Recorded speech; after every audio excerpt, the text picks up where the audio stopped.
I stood there in the church, holding my baby girl Lily in my arms, smiling for the photos everyone was taking, when my entire world shattered in front of 75 people.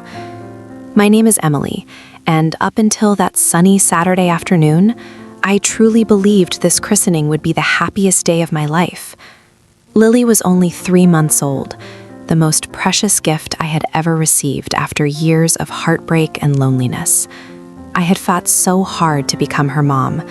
Late nights, tears in the quiet hours, learning to trust myself again after her father walked away before she was even born. But I did it.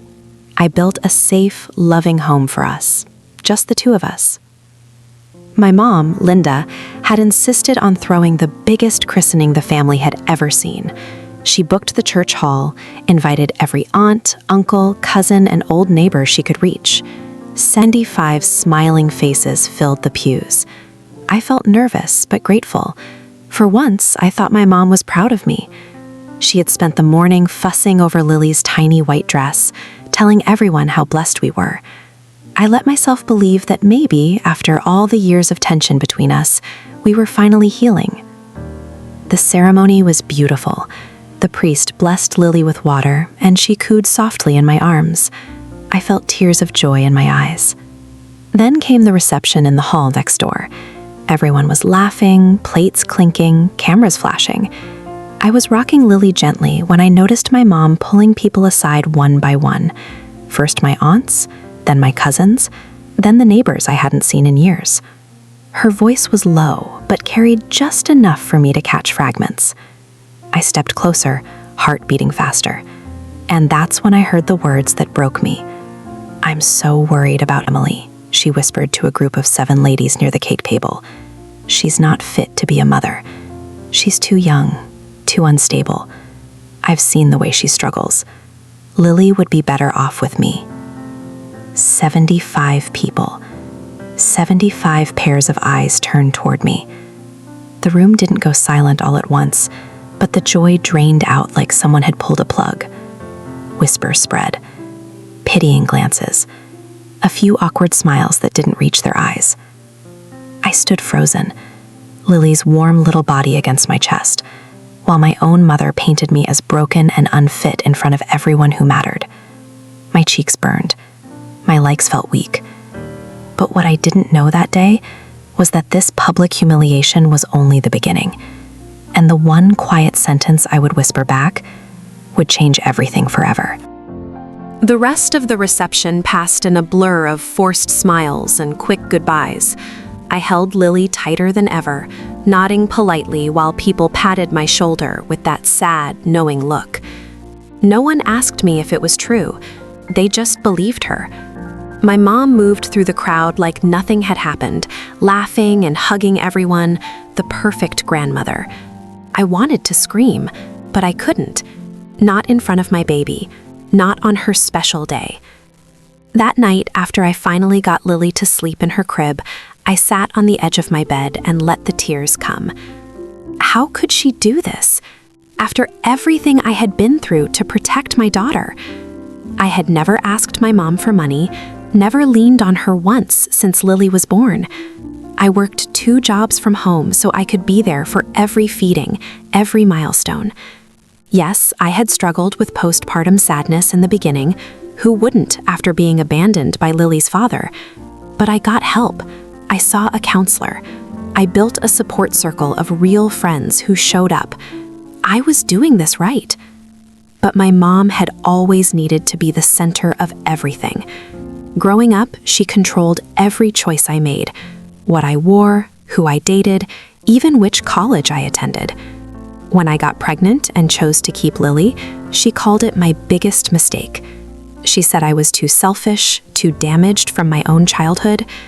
I thought distance would help. I moved 2 hours away, set gentle boundaries, and still invited her to the birth.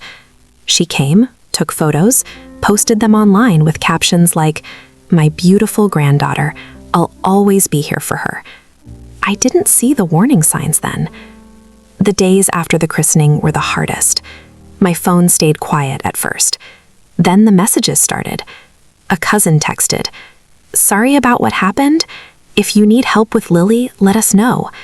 An aunt called, voice dripping with concern, asking if I was managing okay. Each one felt like another knife. My mom had planted the seed, and now the whole family saw me as the broken daughter who couldn't handle motherhood. I canceled 3 playdates. I stopped answering calls. I held Lily close and whispered to her, "Mommy's got you, I promise." Inside, though, I was crumbling. Nights were the worst. I would replay her words on loop, feeling smaller and smaller. Had I really failed my baby? Was I unfit like she said? The doubt ate at me until I could barely eat. I cried in the shower so Lily wouldn't hear. Friends tried to comfort me, but the betrayal cut too deep. This wasn't just gossip. This was my mother choosing to destroy my reputation on the one day meant to celebrate new life. Until everything changed one quiet evening 2 weeks later. I was feeding Lily when my mom showed up unannounced at my door, smiling like nothing was wrong.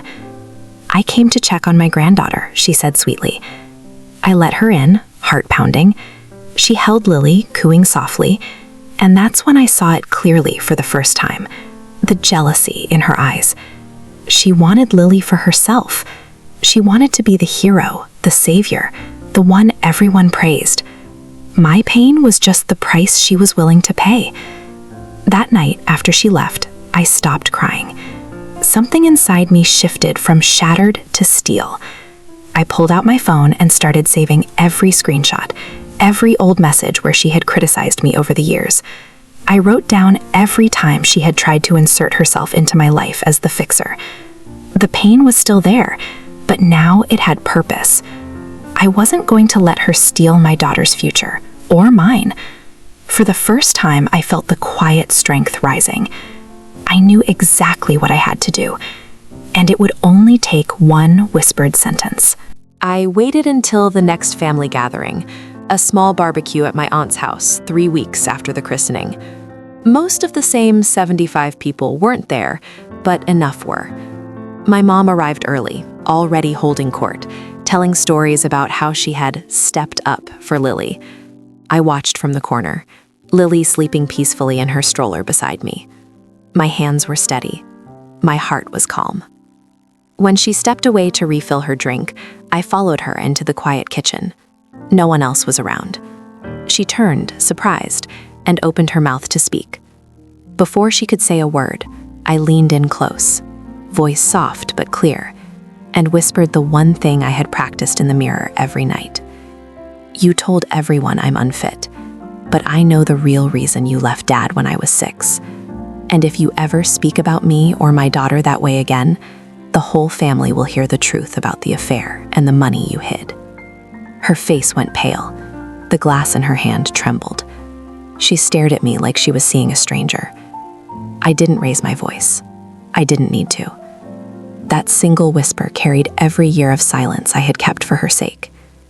I had protected her image my whole life, even after she abandoned us, even after the fights, even after she tried to take my baby from me in front of everyone. Not anymore. She left the barbecue early, claiming a headache. The next few days, the family group chat grew strangely quiet. My aunt called me privately, voice hesitant, asking if everything was okay between us. I simply said, "Mom and I are working through some things." I didn't explain more. I didn't have to. The seed I planted with that whisper was already growing. In the weeks that followed, my mom's perfect image began to crack. A few relatives reached out to me with gentle apologies. One cousin admitted she had always sent something off, but never wanted to get involved.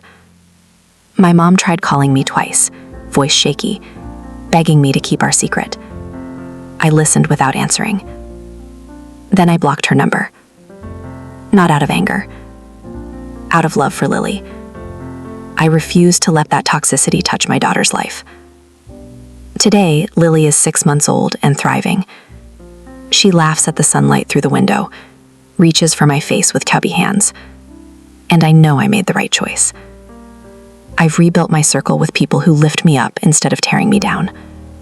I sleep better, I smile more. The betrayal that once shattered me became the moment I finally chose myself and my child. Looking back, I realized the greatest revenge wasn't exposing her to the world. It was refusing to let her words define me. I learned that sometimes the most powerful thing you can do is speak her truth in the quietest voice, because the right people will hear it, and the wrong ones will finally feel the weight of their own choices. Family isn't about blood or perfect pictures at christenings. It's about who protects your peace and celebrates your light. If you're watching this and carrying the weight of someone else's words about your worth as a parent, hear me. You are enough. Your love is enough. Whisper your truth when you're ready, then walk forward with your head high. Because the moment you choose your child and yourself, the silence that follows isn't empty. It's peace.